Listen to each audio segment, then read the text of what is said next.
Shalom, salam sejahtera bagi kita semua. Saat ini mari kita bersama-sama membaca Alkitab yang terdapat dalam Kisah Para Rasul pasal 1 ayat 12 sampai ayat 26 sesuai bahan MTPJ Sinode Gemim tanggal 21 sampai 27 Mei 2023. Ada dua perikop dalam pembacaan ini. Yang pertama, Rasul-Rasul menanti-nanti, dan yang kedua, Matias dipilih menggantikan Yudas. Bunyi sebagai berikut. Maka kembalilah Rasul-Rasul itu ke Yerusalem dari bukit yang disebut Bukit Zaitun, yang hanya seperjalanan Sabat jauhnya dari Yerusalem. Setelah mereka tiba di kota, naiklah mereka ke ruang atas tempat mereka menumpang. Mereka itu ialah Petrus dan Yohanes, Yakobus dan Andreas, Filipus dan Thomas, Bartolomeus dan Matius, Yakobus bin Alfeus dan Simon orang Selot dan Yudas bin Yakobus. Mereka semua bertekun dengan sehati dalam doa bersama-sama dengan beberapa perempuan serta Maria ibu Yesus dan dengan saudara-saudara Yesus.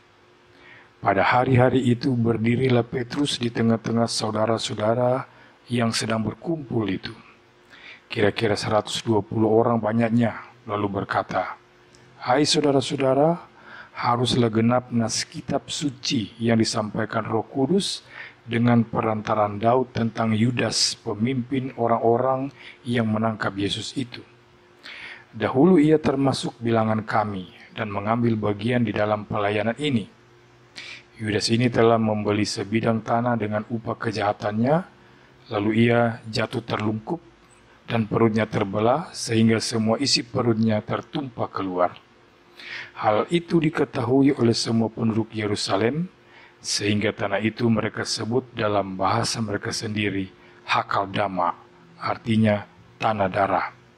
Sebab ada tertulis dalam kitab Mazmur, biarlah perkemahannya menjadi sunyi, dan biarlah tidak ada penghuni dalamnya, dan biarlah jabatannya diambil orang lain.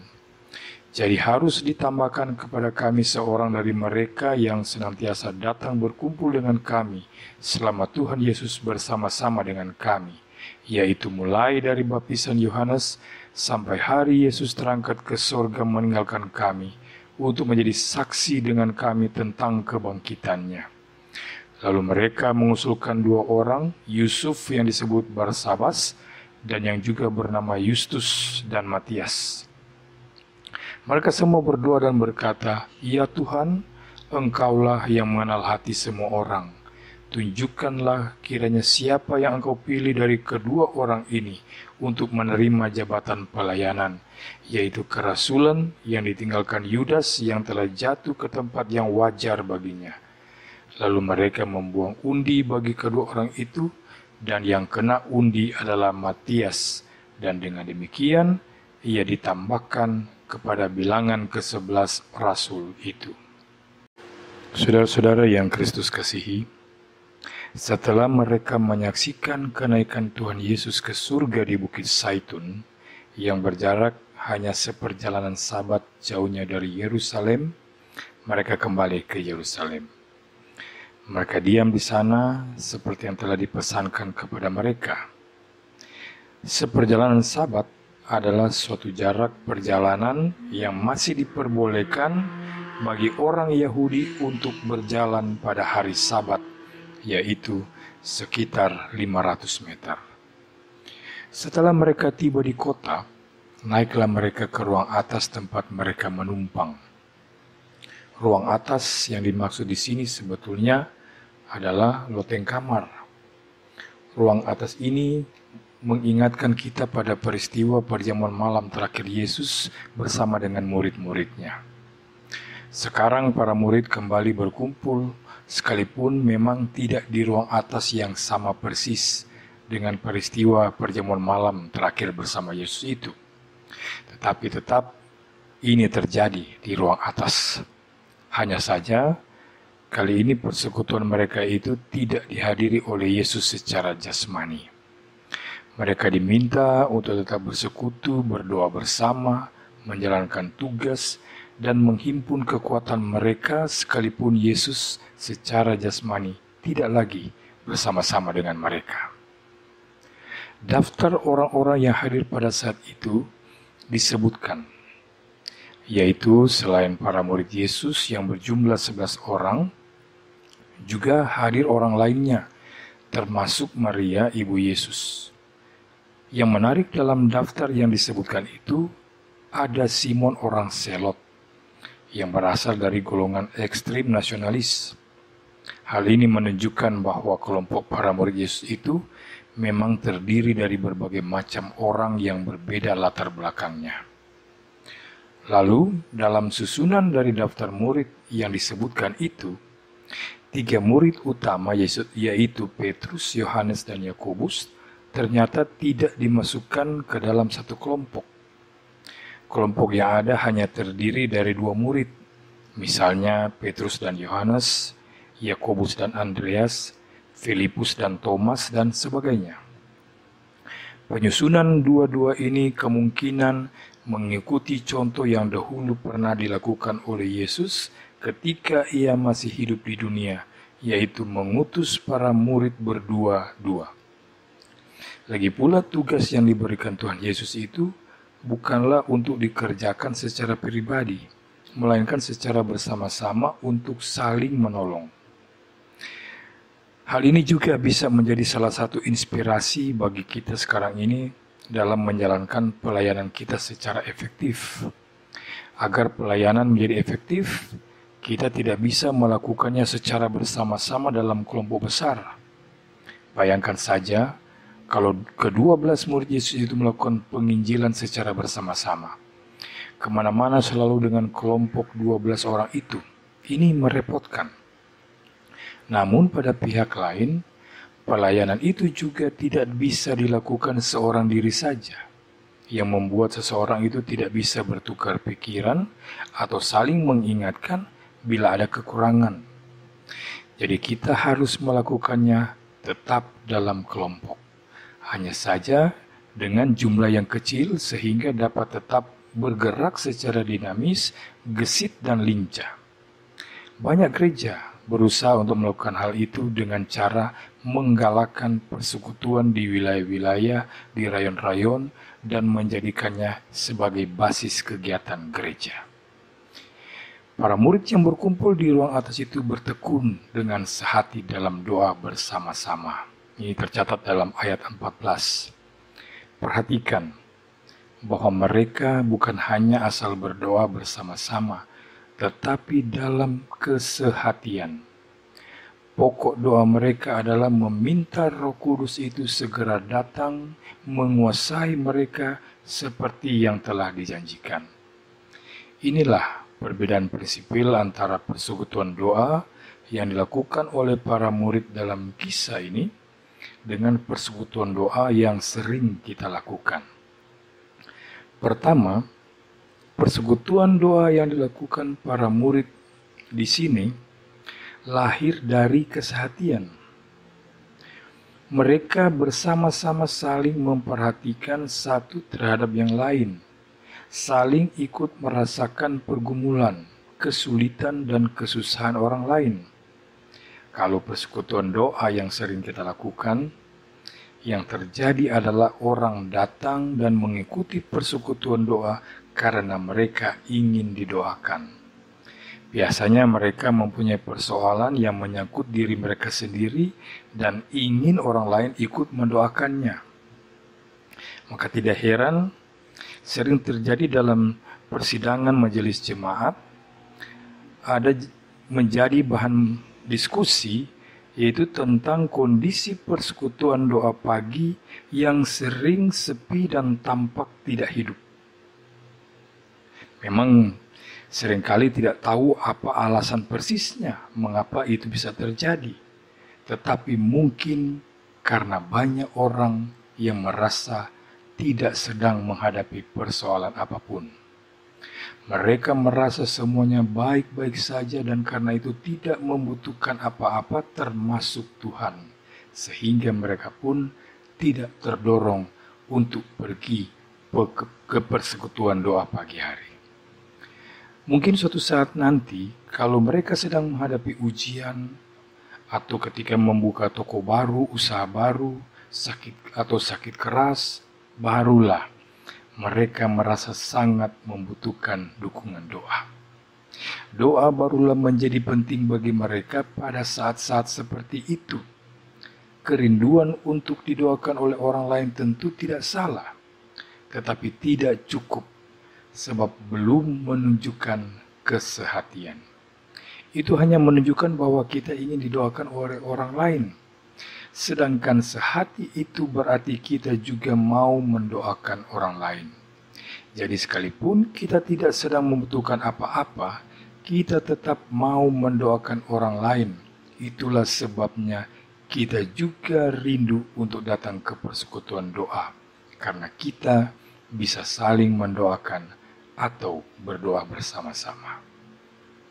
Yang kedua, isi doa yang disampaikan para murid Yesus itu tidak ditunjukkan untuk kepentingan diri mereka sendiri, tetapi untuk sesuatu yang lebih luas atau bernilai dibandingkan dengan diri mereka. Dalam hal ini mereka berdoa meminta kedatangan Roh Kudus. Berbeda dengan itu, di dalam persekutuan doa yang sering kita lakukan, hampir semua permintaan yang kita daftar untuk didoakan adalah untuk diri kita sendiri. Tentu itu pun tidak salah. Kita tentu boleh meminta dalam doa kita kesembuhan untuk sakit. Namun sebenarnya persekutuan doa itu adalah suatu kesempatan yang indah untuk bisa bersama-sama memikirkan orang lain. Khususnya mereka yang tidak hadir pada saat itu. Dan itulah sebetulnya yang dimaksudkan dengan doa syafaat. Doa syafaat itu artinya perantara. Juru syafaat adalah juru perantara atau mediator. Jadi kalau kita berdoa syafaat, sebetulnya kita menjadi perantara doa. Kita menaikkan doa kepada Tuhan atas nama atau untuk orang lain.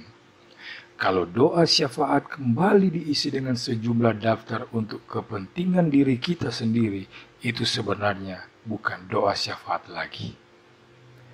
Selanjutnya, selain para murid Yesus yang berkumpul di situ, ada juga saudara-saudara Yesus. Yang dimaksud dengan saudara-saudara Yesus adalah mereka yang lahir dari pernikahan Yusuf dan Maria. Markus 6 ayat 3 mencatat, bukankah ia ini tukang kayu anak Maria, saudara-saudara Yakobus, Yoses, Yudas dan Simon? Dan bukankah saudara-saudaranya yang perempuan ada bersama kita? Lalu mereka kecewa dan menolak dia. Berdasarkan catatan Markus ini, Yesus memang mempunyai beberapa saudara. Yakobus, Yoses, Yudas dan Simon adalah keempat saudara laki-lakinya. Namun Yesus juga mempunyai saudara-saudara perempuan yang namanya tidak disebutkan di sini. Pada waktu hidupnya, Yesus dianggap sebagai orang yang eksentrik dan saudara-saudara juga tidak percaya kepadanya. Ketika Yesus mulai populer, mereka menganggap Yesus sudah tidak waras lagi. Namun ketika Yesus mati, kemungkinan mereka menjadi sadar tentang jati diri Yesus yang sebenarnya. Hal seperti itu banyak terjadi. Seseorang baru disadari kehadiran atau karyanya yang penting bagi hidup kita setelah orang itu mati. Pada waktu hidup, ia tidak dipedulikan, tetapi setelah mati, orang ingin memujanya. Nah, selanjutnya, seperti katakan tadi, Maria dan saudara-saudara Yesus itu ada di situ. Tetapi Petruslah yang ternyata bangkit berdiri dan berbicara. Ini kita bisa lihat dalam ayat 15. Itu menunjukkan bahwa Petruslah yang menjadi pemimpin kelompok itu.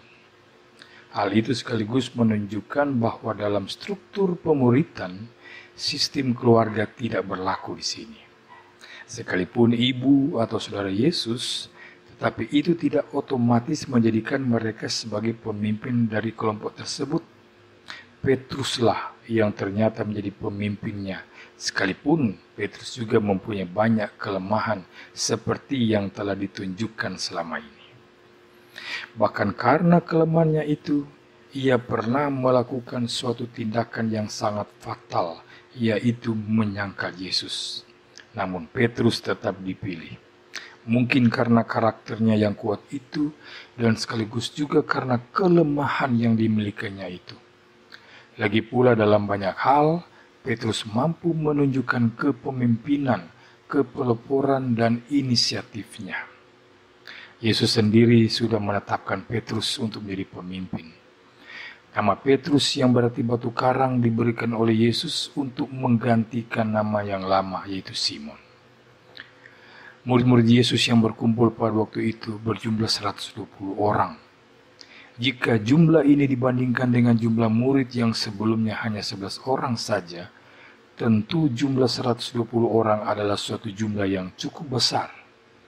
Namun kalau dibandingkan dengan orang Yahudi yang tinggal di Palestina, yang berjumlah 4 juta orang, dan ditambah dengan yang tinggal di bagian-bagian lain, jumlah 120 itu hanya kira-kira 1:30.000. Suatu jumlah yang sangat kecil. Namun yang sangat menarik adalah bahwa dari jumlah yang sangat kecil ini, orang-orang itu bertekad untuk menjadi saksi bagi Yesus Kristus, bukan saja di Yerusalem, melainkan juga di Yudea, Samaria, dan bahkan di seluruh dunia. Mereka adalah orang-orang yang bermimpi untuk mengubah seluruh dunia.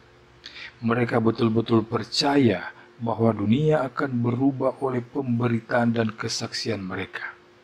Dari situlah kita harus belajar bahwa sekalipun jumlah mereka kecil dan keberadaan mereka sangat sederhana, mereka bersatu dan sehati. Itulah yang menjadi kekuatan mereka. Mereka sungguh-sungguh bergantung pada doa dan pimpinan roh, pada kekuatan yang jauh lebih besar daripada kekuatan apapun di dunia ini. Itulah yang menjadikan mereka kuat. Hal ini berbeda dengan apa yang sering kita alami. Jumlah kita yang tidak seberapa sering membuat kita menempatkan diri sendiri sebagai kelompok minoritas yang tidak mampu berbuat apa-apa. Kita merasa rendah diri dan tidak berdaya karena takut. Namun, gereja juga tetap perlu waspada kalau gereja bisa mencapai kesuksesan atau kebesarannya. Dalam sejarah gereja, kita melihat bahwa kekristenan pun pernah menjadi korban dari kebesarannya sendiri. Pada waktu gereja perdana masih kecil dan mengalami penganiayaan, mereka tetap memiliki persekutuan yang kuat dan indah. Namun ketika gereja telah menjadi besar, menjadi kaya dan berkuasa pada abad keempat, banyak hal yang baik dan indah itu hilang dari gereja. Ayat 16 menceritakan tentang Yudas yang berkhianat. Kenyataan ini menjadi sebuah ironi bahwa di tengah jumlah yang masih kecil itu ternyata masih saja ada pengkhianat. Hal seperti itu juga sering menjadi sumber kesedihan ketika kita mengamati keadaan gereja-gereja dan situasi umat Kristen di Indonesia saat ini. Gereja di Indonesia bukanlah gereja yang sudah terbilang besar dan mapan, melainkan kecil saja jumlahnya, mungkin tidak lebih dari 10%, dan juga banyak tekanan yang mengelilinginya. Namun di tengah situasi seperti itu, masih saja orang Kristen tidak bersatu dan tidak sehati. Orang Kristen masih saling mencela dan menjelekkan, serta saling berebut anggota jemaat. Pada saat para murid berdoa dengan tekun dan menantikan pimpinan roh, ternyata mereka tidak pasif dan diam saja, tetapi aktif dan berbuat sesuatu, misalnya dengan memilih Matias untuk menggantikan posisi Yudas. Sebelumnya mereka berdoa dengan sungguh dan memohon roh untuk menunjukkan kepada mereka siapa yang layak untuk menggantikan Yudas. Disinilah kita bisa melihat bahwa karya Roh Kudus itu tidak harus tampak dan bekerja hanya di luar diri kita saja, tapi juga dari dalam diri kita dengan memakai pikiran dan perasaan kita. Tuhan Yesus memberkati kita semua. Amin.